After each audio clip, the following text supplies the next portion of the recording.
Welcome to Balancing the Scales, the Economic Justice Report. It's your host, Bernsdorff. And on today's show, we got these topics to talk about. A union victory in Texas, cheap college alternatives, California's paid leave program, and Republicans cannot refute Nordic facts. Before I get to the stories, however, I was going to talk about some local events and some politics. Local events. Matilda the Musical is going to be on December 15th at the Stockton Civic Theater. Also, there's a lighted boat parade, December 7th between 5 and 7:30 p.m. at Weber Point. Really great. I went to that last year. My son and family loved it. Okay, move on to political topics. This is going to be the second to the last of Jovi's home video talking about, this is an American woman who lives in the Netherlands talking about her great life in the Netherlands, talking about programs that they have there that we don't have here. And so let's listen to Jovi and her life in the Netherlands, and I'll come back and talk about it. I pay like 102 euros a month for my medical insurance, and my medical insurance that also covers my 2 kids. Why can't that be in the States? Granted, maybe some people pay more, right? Like there's like other packages, but I don't think that anyone's paying more than 250 euros a month like for medical insurance. Dutch people, like, let me know what you guys are paying, but honestly, no one is paying like $1,000 a month for medical insurance here. Sorry, I know this is a rant. This is not like my typical type of research, like point by point video, but it hurts me to hear about women in the United States having to go through such, okay, like you really have to go through a whole lot of garbage. And you guys take it. Like, don't take it. Don't take it. Like, today is enough. Like, enough is enough. Let's look at other countries. Let's look at the protections and the laws and the things that people have in other countries, and let's get. But I do want to tell you guys in the States that there needs to be a political change. There are so many wonderful things about having a socialistic government. Dutch people, I know it's not socialist, but for the Americans, what we have here in the Netherlands, we would be considered socialism. And it's so awesome. Are you kidding me? Like, my life has never been better than it is in the Netherlands. Like, never in America was my life this good. Never was I as relaxed about stuff. Never did I feel as comfortable to make certain choices and freedoms and decisions that I can make as I did here. Okay, so you heard that. I mean, the people in northern countries, they pay more in taxes, but they get fantastic social benefits, and it's cheaper for them. After it comes out of your taxes, they have more money left in their pockets at the end of the month. Anyway, we have one more Joey's video to go next week, and that'll be end, and I'll continue on with my regular political commentary. So let's move on now to the 2 economic justice stories in the news. First one is big victory in anti-union Texas. This story comes to you from Alternet.com, dated October 22nd, 2019. So I'll give you a summary of the story, a personal story, and then a commentary. So what is this about? Houston mayor signed an order raising the minimum wage to $12 an hour by 2021 for 8,000 workers at the city's 2 airports. It's a 65% increase for workers currently getting $7.25 an hour. About 8,000 baggage handlers, caterers, wheelchair attendants are going to benefit, and this victory is brought to you by the Service Employees International Union. They're the ones who organized the Houston workers, SEIU. Good for them. Personal story, so you know what's going on and why they had to give a raise to these workers. This is again, I'm going to be quoting from Alternet.com right now. And I quote, Teresa McClatchy's job is in airport security. She makes sure no one slips through the gates of Bush International Intercontinental Airport without a ticket, but she doesn't work for United because her job was contracted out to the ABM company. And I quote for her now, "It sucks to the max," she said. "On $9 an hour, I can barely afford to feed myself."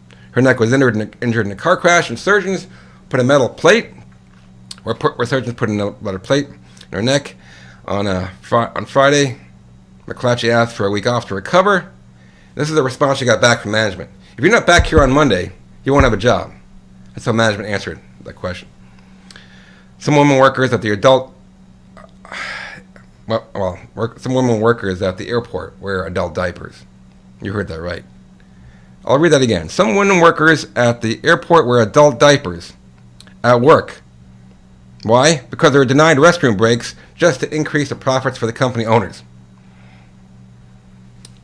So what's going on here, folks? This is American exceptionalism at its worst. No other industrialized country treats their workers with such cruelty, such intense cruelty. Okay? However, the local government in Texas can raise workers' wages for mostly minority workers proves that union organizing does work, and we need more of these victories if we're going to make any headway having some economic justice. But basically, yeah, this is why companies and Republicans hate unions and try to destroy them at every turn, because allowing workers to live in dignity would lower the company's profits because of all their bargaining power. Folks, unless unions make a strong comeback in this country, America is going to return to the horrific working conditions that prevailed in 1905.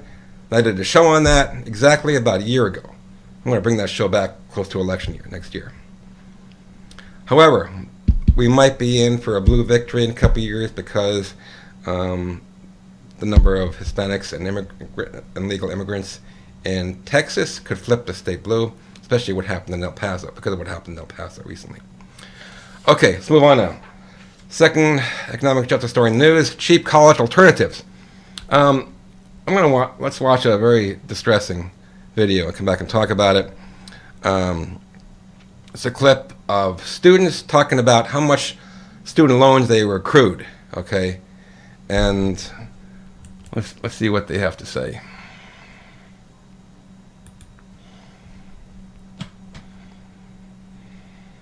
I am $90,000 in student debt. Because I wanted my children to go, I was willing to take out $15,000 in loans. Around like $60K when I graduated. In the ballpark of $80,000. Roughly about $100,000. Right now, I owe $34,505. Just checked it just yesterday. I am at about 140 grand in total. Close to $50,000. I know it's not a lot compared to other people, but to me that's a huge sum of money, and I can't even imagine paying all that. Somewhere around $80,000 in debt. I'm not entirely sure, just because of how the interest has been racking up as I defer payments, because I can't make them very often. Okay, those who can't see the text here. Sorry, hold on a second. Okay, anyway, you've heard the stories of these poor students who were told the story that, yeah, go to college after high school, and you'll find a great job and have a great career and a great retirement, right? That's not what happened, folks. These students, the whole transition of high school to college, that track, that advice given to students, given to high school graduates, doesn't really work anymore. Okay, society has moved on. There's other approaches we can use. But what I want to know is, why is college the number one choice for high school graduates? I've come up with 3 answers, okay? The first one is a halo effect or snob appeal in society that says that it's more noble to work with your mind than your hands, or a lot of graduates, high school graduates, consider it a rite of passage. In other words, you're missing something. If you do not go to college, and someone asks you when at work or whatever, what college you go to, you're going to feel bad, or kind of like that. It's a rite of passage. Or mostly, I think it's because no other options are ever discussed.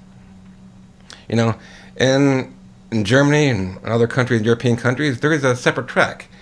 People who are good with their hands, or people who are good with their, creative skills that they need to go to college. But a mechanic in Germany is as respected as people in the medical profession. It's a different track, okay? So it's also important to know that getting into and out of debt takes a long time. And those are years where you could be earning money and benefiting from compounding interest, right? And just remember that Apple and Microsoft founders were college dropouts, okay? Everyone admires them, but they would never consider dropping out of college, or forbid working the trades, okay? Let's talk about that. Working in the trades, blue-collar work, right? Let me tell you something. Blue-collar jobs have a lot of built-in advantages that many white-collar jobs don't have. Now let's talk about something else. What is it about blue-collar jobs specifically? Okay, well, why are they more secure in a lot of respects? They're more secure because a lot of them can't be outsourced, can't be automated, are not dependent on sales or the economy, and they have limited competition. What kind of jobs am I talking about? Jobs like nursing, water or wastewater operators, electricians, plumbers, HVAC repair technicians, masons, appliance repair technicians. Let me talk about that appliance repair technician. They make about $55,000 in this state, but I had a problem with my refrigerator. It was starting to warm out, and I called this guy. He came over, spent about 45 minutes working on the refrigerator while I was watching him work and watching TV. I heard him take 4 calls. 2 of the calls were for additional work. He scheduled them. The other 2 were for work that he gave away. He didn't have enough time to do them, and he gave them away to his buddy who was also in the appliance repair business. Afterwards, I talked to him, and he said, yeah, it's a great job, you know. I'm my own boss. I have a rental. I have a nice house. I can go on vacations whenever I want to. And he has a good life, okay? And there's nothing wrong with that kind of work, you know? So besides blue-collar work, these are the all other alternative to college, okay? What can you do when you graduate high school? Well, start a business, or you can get a decent job and let that company you work for, if they have tuition reimbursement programs, let them pay for your degree from there on their dime, not yours. Or go to community colleges. We have the best community college right here in Stockton, San Joaquin Delta College. It's been rated the best community college in the state and the 4th best in the nation. Take advantage of it. I think 2 years are tuition free now. Double check, but you know, go to community college, get your associate in business or whatever, and take the ACE rail to the Bay Area where there is higher paying jobs. That's what I did, okay?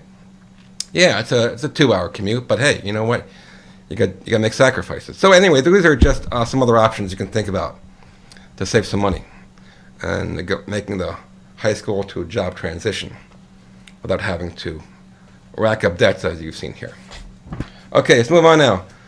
I'm going to talk about California's paid leave program in this Spotlight Story segment. Just watch a clip now of channel CBS 13 News talk about this. I'll come back and talk about it a little more.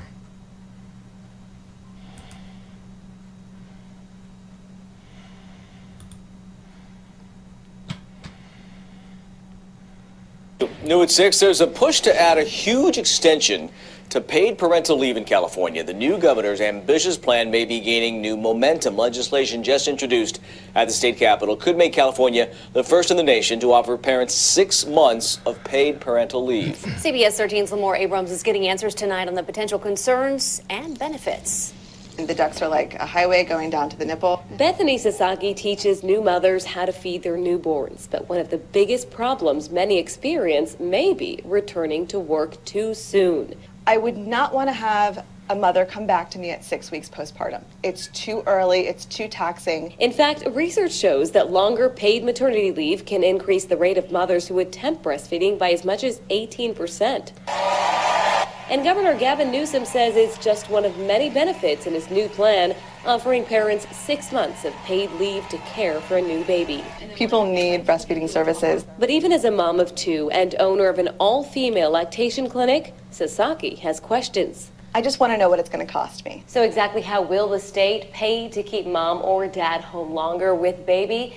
Well, lawmakers still don't know, but they do have new legislation on the table that aims to make sense of it all. There's a great possibility the money's already... Okay, let's drill down now on the story. The story comes to you, by the way, from CaliforniaWorkplaceLawBlog.com, dated 7/2019.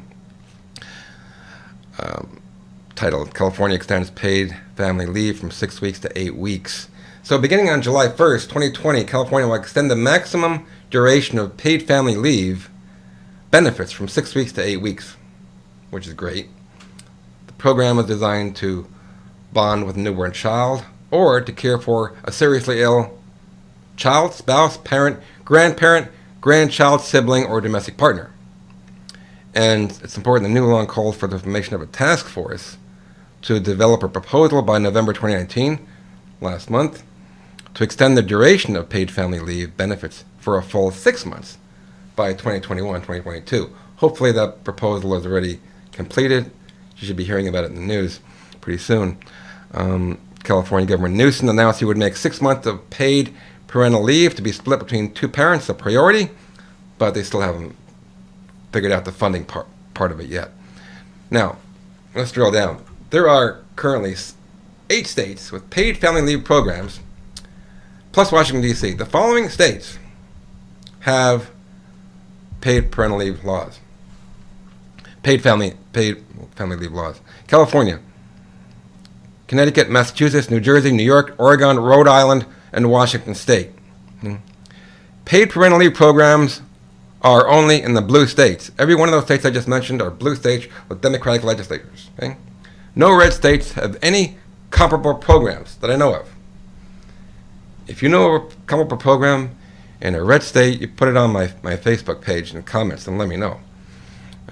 So, if you'd like to have 2 months to bond with your newborn child or to care your sick mother or child while still being able to pay your bills, that's what the show is all about, economic justice, while still being able to pay your bills. Which state would you rather belong to or be a resident in? A blue state or a red state? Folks, if this benefit is important to you, a paid family leave benefit is important to you, vote for a candidate that supports it in the next election. It's that simple, okay? At least do your part if that's important to you, okay? Let me show you something. This is a chart. I know you can't see it, but you can go to usprosperity.net, okay? This is a chart of United States Prosperity Index measured across all 50 states. These are quality of life indicators, right? Let's call it quality of life indicators as far as business, in these categories: business environment, market access, infrastructure, economic quality, safety and security, personal freedom, governance, social capital, living conditions, education, health, and natural environment. Okay? You can't see it, but all 50 states are listed here. The green, the darker the green, the better quality of life for those citizens or the residents in those states. The darker the red, the worse the living conditions are, the worst quality of life. Right? It just so happens that the 95% of the states with the better quality of life are in the green and light green, and the states with the worst quality of life, 95% of those states are in the red or light red. Okay, let's move on now to the How Great Are We segment. And in this segment, normally I compare Nordic countries or European countries, because they have better benefits, to what America has. However, in this case, I found a video that really, I have to show it to you guys. Let me set up the video and then I'll tell you what's going on here.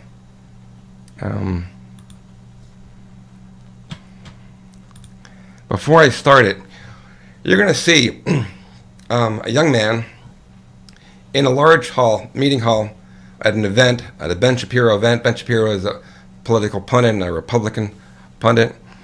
And he is going to ask Mr. Shapiro, because he just talked to liberal friends, talking about how great socialist programs work in the Nordic countries and in Europe. And he needs ammunition. He ran out of, he can't refute those facts. And he's angry. And he went to this event to ask Mr. Shapiro, how can he get ammunition to go back to his liberal friends and refute them on their points about how great the social countries are. So let's watch the clip and ask yourself if Ben Shapiro gives this young man the ammunition he needs to refute the facts that he heard from his liberal friends. I think as kind of a millennial conservative, constitutional conservative, one of the biggest threats and one of the hardest things to respond to from people on the left is when they talk about the utopia of the Nordic countries, because they are oftentimes armed with a lot of facts in regards to the efficiency of their public programs and things to that effect. So how would you recommend responding to those claims of the utopianism of the Nordic countries? Okay, so the first thing that's important to notice about the Nordic countries is that the Nordic countries are, by and large, extraordinarily ethnically homogenous. So they're not comparable in terms of and culturally homogenous as well. So Vermont looks a lot like Norway.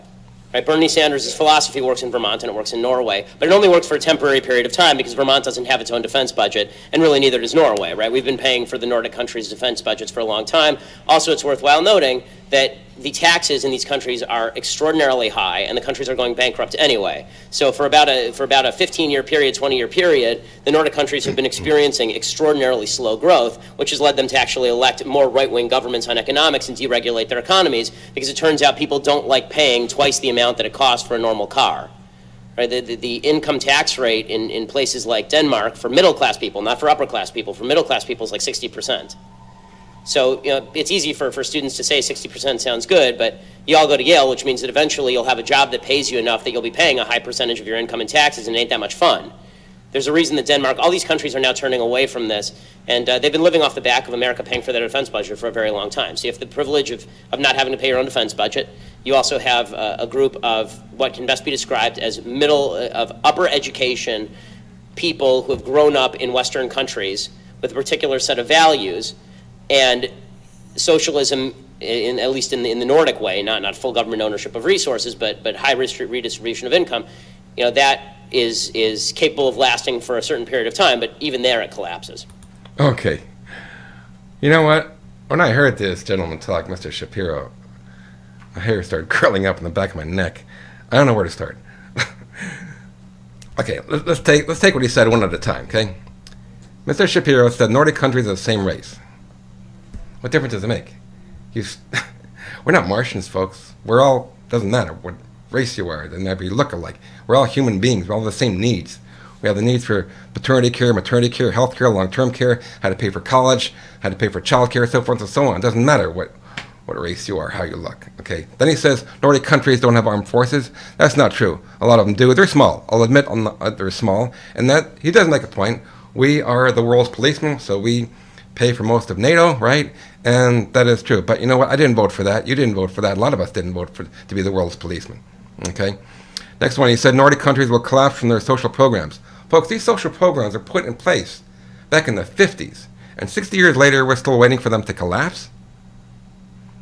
He says that taxes are 60%, which is not true of all Nordic countries. And anyway, he doesn't say what that 60% pays for, like health care, child care, college, retirement, long-term care, pensions, and so forth.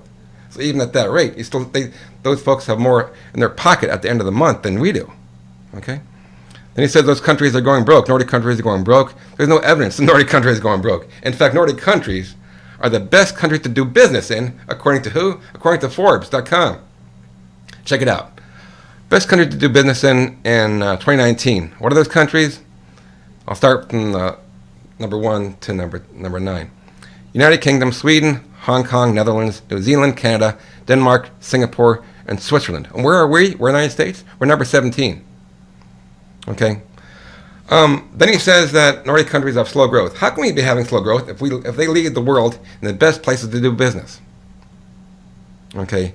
So, in my opinion, Ben Shapiro does not give this young man the ammunition he needs to go back to his liberal friends and say, hey, you're wrong about the Nordic countries, and this is the reason why. He doesn't give them that ammunition. I didn't hear it. So let's talk about the bigger picture now, right? This young conservative was not really interested in living an affordable life. He was more interested in belonging to a tribe. Did you get that impression? I got that impression. And you know what? He's a young man, 20, 23, 24? He's got his entire life ahead of him. He's got a lot of expenses to pay for, and he doesn't seem to care about that. Or he didn't want to listen to his Nordic, he didn't want to listen to his friends talk about Nordic countries and how they pay for that. Now how cheaper it is than we pay for it. And you know, folks, social democracies like Nordic countries, they care about their citizens' quality of life. Here in America, under capitalism, you know, folks, capitalism is very cruel for anyone that falls into poverty in this country. You're on your own. The conservative viewpoint is pull yourself up by your bootstraps and don't expect the government to help you. Okay? Folks, is survival of the fittest, fend for yourself, or rule of the jungle really the kind of world you want to live in or bring your kids up in? Huh? Not for me, folks. You know what? I have no problem having my taxes pay for your heart surgery if your taxes will be there to help me pay for my kid's broken arm. Okay? That's what Medicare for All is all about. And that's how Nordic countries and European societies work. It's a us, not me mindset. And by the way, that's Bernie Sanders' slogan, us, not me, I believe. So folks, we need to be a community and depend on each other. And the cheapest way to do that, as you've seen from all the countries I've showcased already, is to pay for life essentials through the tax system and in order to live a dignified life and to have some peace of mind. That's what these countries have that we don't have. Okay? So, as I come to the end of the show, let me talk about the next show topics. I'm going to be talking about car washers and slavery. I'm going to be talking about professors and living in poverty. I'm going to be talking about the power of propaganda. That's going to be one of 3 or 4 segments because there's a lot to talk about of propaganda. And as you hear about this fake news and stuff, I'll be covering that. Anyway, that's the show for today, folks. Thanks for listening. If you have any comments or questions regarding the show, please leave them in the comments section on the Facebook page of the show or on YouTube. This is Vic Bernsdorff at 89.5 FM, KBCC, Community Radio in Tracy. And always remember, under democratic socialism, the producers of profit and the receivers of profit are the same people. Have a great evening.